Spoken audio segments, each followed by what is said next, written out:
जय जय पांडुरंग हरिबुद्ध विटेवरी या आपल्या चॅनलवर मी आपणा सर्वांचं सहर्ष स्वागत करीत आहे।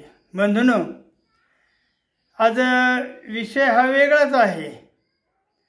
तत्पूर्वी जे कमेंट्स मला आलेत, अर्थात कमेंट्स हे एक वेगळ्या भाषेत आहेत की त्यांनी आपली परंपरा जेणेकरून एक दर्शवलेली आहे। प्रथम फोनद्वारे जो मला प्रश्न विचारला गेलेला आहे एक की बाबाजी, सम्राट अशोकानं असं लिखित आहे की 84,000 विहारांची निर्मिती केली, तदनंतर कालानुरूप बदल होऊन त्याचं मंदिरामध्ये कसा बदल झाला आणि मग वेगवेगळ्या देवतांचं नामकरण कसं झालं याचा खुलासा करावा। याचा मी जरूर खुलासा करतच आहे वेळ मिळाला तर। प्रथम आपण पाहूया की हे जे कमेंट्स आहेत, सुंदर कमेंट्स आहेत। अगदी मला या लोकांचं फार कौतुक वाटतं की माझ्या विषयाला एक चालना मिळावी, किंबहुना व्हिडिओला विषय मिळावा, त्यानुसार या कमेंट्सचा आपण एक विचार करूया। नाव कुणाच मी घेणार नाही, कारण ती माझी संस्कृती नाही, ती संस्कृती माझी नव्हे। म्हणून कुठल्याही घाण कमेंट करणाऱ्या मंडळीचं नाव मी चार चौघामध्ये उजागरपणे घेणार नाही। तत्पूर्वी त्यांनी ज्या कमेंट्स दिलेल्या आहेत त्या कमेंटच्या आधारे त्यांना मला काही सांगायचे ते मी इथं सांगते। तर एक आहेत ते काय म्हणतात मला की भिकार। आता पुढचा शब्द वाचत नाही कारण तो शब्द संविधानात्मक नाही, गलिच्छ शब्द आहे। दुसरे महोदय म्हणतात की बाबा, आपण शुद्ध बुद्धू आहात, तुम्हाला शुद्ध बुद्धत्वाचं घबाड सापडलंय, त्यामुळं ते सापडलेलं घबाड तुम्ही बुद्धू लोकांनाच वितरित करा किंवा वाटप करा। असो, ठीक आहे, नाव घेत नाही बाळा तुझं सुद्धा। दुसरेही एका व्हिडिओला त्यांनी तीच कमेंट केलेली आहे की बाबा, आपण शुद्ध बुद्धूच आहात, हे आपला चेहरा पाहता क्षणीच लक्षात येते। वा वा वा वा वा, अभिनंदन बाळा तुझं, कारण तू खूप मोठा एक मुद्रा ज्योतिषशास्त्रांचा अभ्यासक आहेस असं मला वाटतं। कारण चेहरा पाहून एखाद्याचं भविष्य वर्तवणं ही खरोखरच अपार ज्ञानाची बुद्धी कसोटी म्हणावं लागेल। असो, तिसरे महाशय काय म्हणतात की काका, ठीक आहे, तुम्ही कोर्टात का नाही जात? विठ्ठल बुद्ध म्हणून एक राहिली, तुमच्या बापाच्या कायद्याचा अभ्यास करा आणि विठ्ठल बुद्ध म्हणून मिळवा। तुम्ही इथं कितीही बोंबालात तरी काहीही उपयोग होणार नाही किंवा काहीच होत नाही। आता त्या तिन्ही मुलांच्या किंवा तिन्ही मंडळींच्या ज्याने कमेंट्स केली त्यांचा मी अत्यंत आभारी आहे, कारण त्यांनी माझ्या व्हिडिओला विषय मला मिळवून दिलेला आहे। तर याचं मी एक सर्वसमावेशक प्रत्येकाला वेगळं उत्तर न देता तिघांच्या प्रश्नांची एकच सांगड घालून मी माझ्या आजच्या व्याख्यानाला सुरुवात करीत आहे। कदाचित वेळ मिळालाच तर मी सम्राट अशोकाच्या 84,000 विहारांचं एक मंदिरीकरण कसं झालं किंबहुना त्यातमध्ये वेगवेगळ्या देवदेवतांची स्थापना कशी झाली, त्यांना त्यांची ती वेगवेगळी नावं कशी मिळाली हेही सविस्तरपणे सांगणार आहे, वेळ मिळाला तर. असो तर मंडळी, मी कोणाविषयी अपशब्द वापरणार नाही. ह्या तिन्ही पोरांनी जी कमेंट्स केलेली आहेत त्यांनी खरोखरच आपली बुद्धी तपासून घ्यावी. आणि थोडंसं एक बोललं तरी चालेल, कारण तुकाराम महाराज म्हणतात की नाठाळाच्या मस्तकामध्ये काठी घालावं लागतेच. अहो, भले तर देऊ आम्ही काशेची रंगोटी. आम्हाला जर प्रेम उत्पन्न जर असेल झालं तुमच्याविषयी, आणि आमच्या मनामध्ये दुजाभाव तर नाहीच, पण जर प्रेम उत्पन्न झालं तर आम्ही आमचं नेस्त वस्त्र तुम्हाला देतो, काशेची रंगोटी देऊ. पण बाबा रे, तुम्ही जर थोडा नाठाळपणा केला, थोडा खोडकरपणा केला, थोडा वात्रडपणा केला तर मात्र तुमच्या माथी काठी मारावी असा उपदेश जगद्गुरू श्री संत तुकाराम महाराजांनी दिलेलाच आहे. त्यामुळं थोडं तरी तुम्हाला कडवं बोलावंच लागणार आहे. आणि म्हणून मला काय सांगायचं आहे बाबा दादा, की तुमच्या अशा कुचक्या मानसिकतेचं प्रदर्शन अशा पद्धतीनं समाजामध्ये मांडू नका. एकच वाक्य आहे माझं वाक्य, दुसरं वाक्य मी बोलत नाहीच.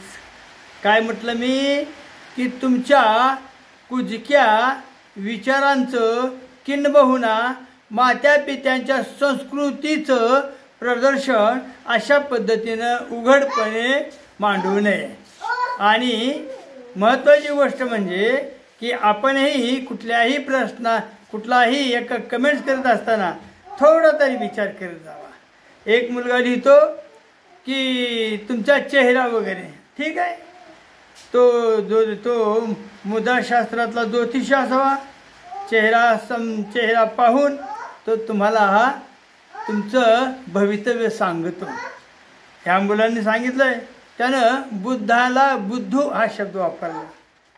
तर बाळा, ही चूक आहे, कारण ही संस्कृती जी आहे ना, ही संस्कृतीची ही तुझी माझी आपणा सर्वांचीच आहे. त्याच्यामुळं अशा पद्धतीनं एखाद्या दैवताचं असं विद्रुपीकरण करू नकोस, हे मात्र मी तुला प्रेमाने सांगतो. दुसऱ्याने एक सांगितलं मला काय, की तुमच्या बापाच्या कायद्याचा अभ्यास करा. आता बापाचाच कायदा हा सर्व भारतामध्ये लागू आहे बाळा. बरं, माझ्याच बापाच्या कायद्यामुळं माझ्यावर टीका करण्याचं अभिस्वातंत्र्य तुला कोणी दिलं रे? माझ्याच बापाने दिले ना बाळा. मग अशी कमेंट्स नाही करावी. हां, अरे तो बाप जो होऊन गेला ना, तो आपल्या संविधानाचा बाप. तुझं संविधान माझं संविधान एकच आहे. तुला व्यक्ती स्वातंत्र्य आहे अभिव्यक्त करण्याचं, तसं मला सुद्धा मूलभूत घटनेनं अधिकार तोही दिलेला आहे माझं मत मांडण्याचं. माझ्या मताचं खंडन तुम्ही नक्की करा, पण कसं करा माहिती आहे का? तुम्ही आपल्या विवेकबुद्धीला जागृत ठेवून हे खंडन करावं लागतं. कारण जिथं विवेकबुद्धी जागृत नसते तर त्या ठिकाणी असे शब्द उपजत असतातच. म्हणून माझ्या बापानं जो कायदा लिहिला आहे त्याच्याच आधारे माझ्यावर टीकास्त्र सोडण्याचं अभिव्यक्ती स्वातंत्र्य तुला मिळालेलं आहे. परंतु अभिव्यक्ती स्वातंत्र्य आपण व्यक्त करीत असताना एखाद्याच्या मनाला लागेल असं बोलू नये रे. आणि हे तुला मी एक विनंती करत असतो, हात जोडून सांगतो तुला. तर असं बोलू नये. तर तू एक म्हणलास की कोर्टात जा. कोर्टात गेली नाही, कोर्टात केस गेलीच की. माझी केस कोर्टात गेलेलीच आहे. सध्या ती सुप्रीम कोर्टात आहे, सुप्रीम कोर्टात. आणि ती केस कशी आहे माहिती आहे का? बुद्धगयाचं महाबोधी बुद्ध विहार नाही का, ते पूर्णपणे आता आज अर्धवट आहे, ते पूर्णपणे बौद्धांच्या ताब्यात यावं, बौद्धांच्या स्वाधीन करावं.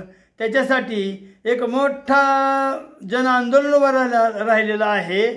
बुद्धगयेच्या संदर्भामध्ये, आणि त्याचा तो काय भांडण म्हणून आपण तंटा म्हणूया, तर ते कोर्टात गेलेलंच आहे. तर असं मला वेगळा नको ना सल्ला देऊ. मला सल्ला दिला, मी प्रतिनिधी म्हणून वापरतो ते. आणि सल्ले तिथपर्यंत तरी आपण काय द्यावेत बरं कोर्टापर्यंत.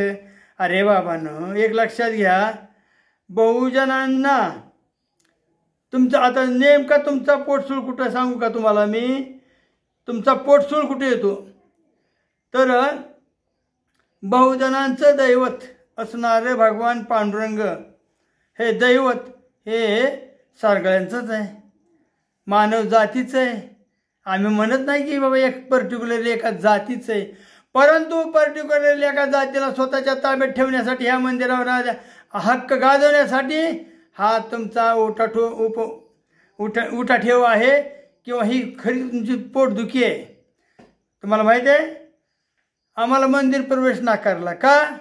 तर आमच्या विरासतीची ओळख आम्हाला होऊ नये म्हणून मंदिरामध्ये येऊ दिलं नाही.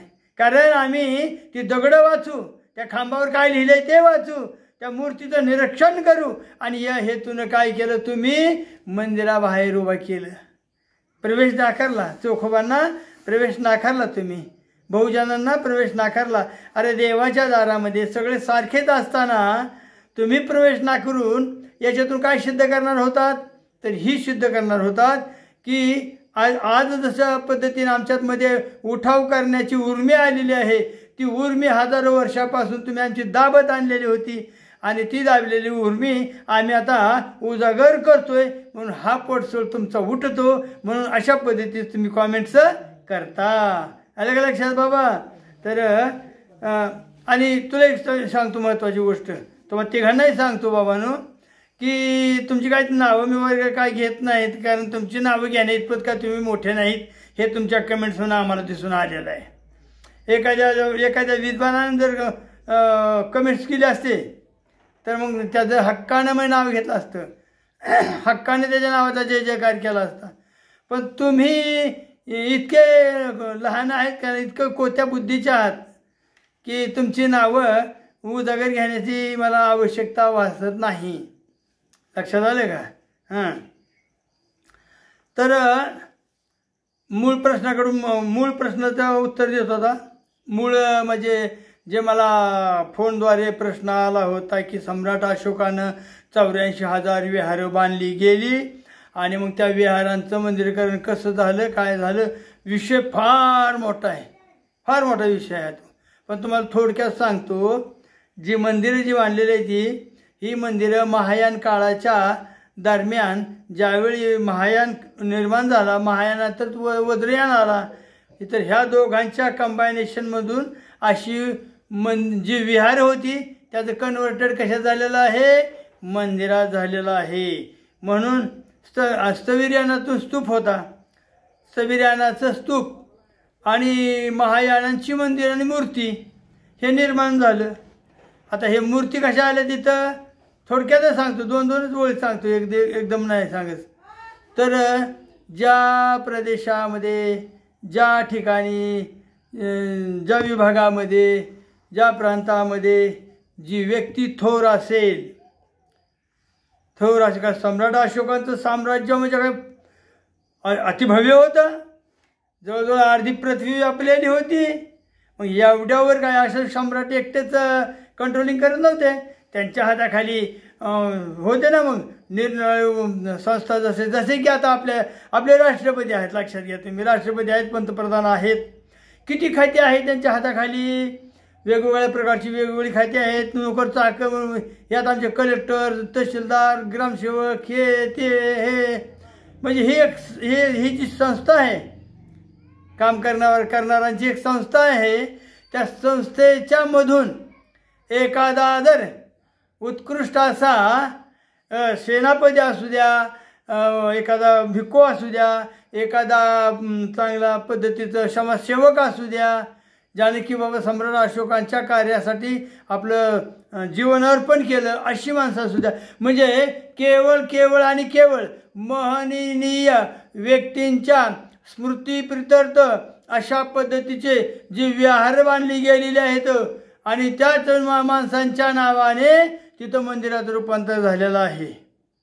बघा तुम्ही आता कुठलंही मंदिर घ्या तुम्ही, आता कसं म्हणजे आपल्याला जोड लावायची असेल तर उदाहरणार्थ जेजुरी, आता जेजुरीला आहे खंडेराया मल्हारी. मग खंडोबा म्हणजे कोण, मल्हारी म्हणजे काय, मग हे कोण होऊन गेले, हे मोठमोठे राजे रजवाडे होऊन गेले. मग ह्या राजे रजवाड्यांच्या मूर्ती प्रित्यर्थ जी काय स्थानं निर्माण झाली, जे काय मंदिरं निर्माण झाली ते अलीकडे आपण पाहतच आहोत की हो. अनेक घ्या, तिरुपतीचे बालाजी घ्या, तुम्ही जगन्नाथपुरी घ्या, तुम्ही पांडुरंगाचे विठ्ठल मंदिर घ्या, तुम्ही लक्ष्मी मंदिर घ्या कोल्हापूरचं, कुठलंही घ्या. कारण त्यावेळी हा जातीभेद तुमच्या मनामध्ये हा जो जातीभेद आहे ना, तो तसा पूर्वी नव्हता हो जातीभेद. कारण स्थविर्यान, लक्षात घ्या, स्थविर्यानाचा स्तूप आहे. मी आता सांगितल्याप्रमाणे महायानाची मंदिरं आहेत आणि ह्या स्थविर्यानाच्या आणि महायानाच्या संमिश्रणातून जो वज्रयान निर्माण झाला आणि वेगवेगळ्या देवदेवतांची निर्मिती झाली. भगवान अवलोकितेश्वर यांचे अवतार होऊन राहिले, त्यालाच आपण विष्णूचा अवतार म्हणतो, काही वेगळा नाही ना. हा लक्ष्मी जी असेल ती माया देवी आहेच. तर अशा पद्धतीची निर्मिती झालेली आहे देवदेवता प्रत्येक खेड्यापाड्यामध्ये देखील. मला सांगा, आता आपल्या गावामध्ये मारुतीचं मंदिर आहे ना, आहे. तसं प्रत्येक गावात मारुती मंदिर आहे की नाही, आहे. मग प्रत्येक ठिकाणी केवळ प्रभू रामचंद्रांची सेवा करणारा मारुती आला का तिथं, नाही आला. म्हणजे आपण काय करतो, ह्या महनीय व्यक्तींच्या किंवा देवत्व पावलेल्या व्यक्तींच्या स्मरणार्थ अशा पद्धतीचं मंदिर विहार बांधलेले आहेत आणि म्हणून यांची संख्या जवळजवळ पुढे वाढत गेलेली आहे. प्रत्येक ठिकाणी काय भगवान बुद्धाच्या अस्थी आल्या नाहीत, प्रत्येक ठिकाणी काय भगवान बुद्धच आले नाहीत, प्रत्येक ठिकाणी काय भगवान बुद्ध असं नाहीत. प्रत्येक आता सांगितल्याप्रमाणे प्रत्येक प्रांताच्या प्रत्येक विभागाच्या जो कोणी थोर पुरुष होऊन गेला असेल त्याच्या स्मृतीप्रित्यर्थ स्तूप बांधले जातात, विहार बांधले जातात. म्हणून सांगायचं तात्पर्य आहे की पंढरीच्या संदर्भामध्ये जरी आपण बोललो असलो आणि मी तर अगोदर सांगतो तुम्हाला की पंढरपूरचा विठ्ठल हा बुद्ध आहे, गौतम बुद्ध नव्हे. कारण बुद्ध ही संज्ञा प्रत्येक महनीय व्यक्तींना किंवा महनीय संतांना, महनीय पुरुषांनाच मिळालेली आहे बुद्ध ही उपाधी. म्हणून पंढरीचा पांडुरंग हा सिद्धार्थ गौतम बुद्ध किंवा शुद्धोधनापोटी जन्मलेला एक बुद्ध गौतम हा नव्हे. तर हे काय आहे, तर हे सांगतो तुम्हाला की सम्राट अशोकाच्या काळामध्ये महाधम्म रक्षित आणि भिक्खू पाऊंडरिक आले होते कुठं, पंढरीला, आणि त्यांचा एरिया तिथं होता. हे आपल्या त्रिपिटकेच्या ग्रंथामध्ये आहे. म्हणून एवढं मी तुम्हाला सांगतो. म्हणून काय म्हणायचं मला की बाबांनो व्यवस्थित अभ्यास करा, एक शरीरी अभ्यास करा. शरीरी अभ्यास केल्यानंतर हे तुमच्या संपूर्ण लक्षात येईल. आणि जे स्तूप असतात ना, स्तूप, त्याला हुडा म्हटलं जातं, हुडा बोलीभाषेत. तर अशा हुडा पंढरपूर परिसरामध्ये आहे. आणि एक नव्हे दोन आहेत, दोन तिथं हुडा म्हणजे स्तूप. तसेच कोल्हापूरलाही फार मोठा स्तूप सापडला गेला आणि त्याच्यामध्ये जे अस्थी वगैरे सापडतात ना ते त्या महापुरुषाचे असतात, हे लक्षात घ्या. प्रत्येक ठिकाणी भगवान बुद्धाची, सिद्धार्थ गौतमाची अस्थी नाही.